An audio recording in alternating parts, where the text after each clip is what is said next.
చెప్తున్నా అండి, అంటే మీకు నేను నిజంగా మీరు పవన్ కళ్యాణ్ అన్నారు కదా, అలాంటి పొలిటికల్ లీడర్ మనకు గుర్తుకొస్తారండి. నాకు నిజంగా చెప్తున్నాను, నేను నాకు మళ్ళీ కమల్ హాసన్ గారిని చూస్తే పవన్ కళ్యాణ్ గారు గుర్తుకొచ్చారు. ఇది నిజం. అంటే నేను ఇప్పుడు చెప్పడం కాదు, అంటే నాకు అంటే ఆయన భావాలు, ఆయన భావుకత, ఆయనకు ఉన్నటువంటి అంటే అంటే ఎలా ఒక మనిషి ఎలా అంటే ఈ దేశాన్ని ఎలా రక్షించాలి, ప్రజల్ని ఎలా కాపాడుకోవాలి అనేటువంటి ఆయన సంకల్పం ఈ సినిమాలో నాకు కనిపించింది. అంటే అది కమల్ హాసన్లో మనం చూసుకోవచ్చు. నాకు ఎందుకు అంటే ఇప్పుడు ప్రెసిడెంట్ రాజకీయ నాయకుల్లో మనకు ఈ మధ్యకాలంలో మీ అందరికీ తెలుసు. సో ఇది సినిమా కాబట్టి, ఇది జీవితం కాదు కదా.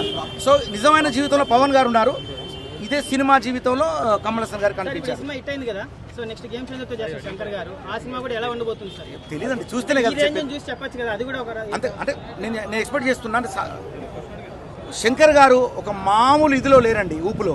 ఈ సినిమా చూశాక నాకు అర్థమైంది నిజంగా అండి. అంటే నాకు అనిపించింది ఆయన సినిమాలో ఒక చిన్న పాత్ర చేసినా చాలా అనిపిస్తుంది. అంతటి మహానుభావుడు ఆయన. Thank you.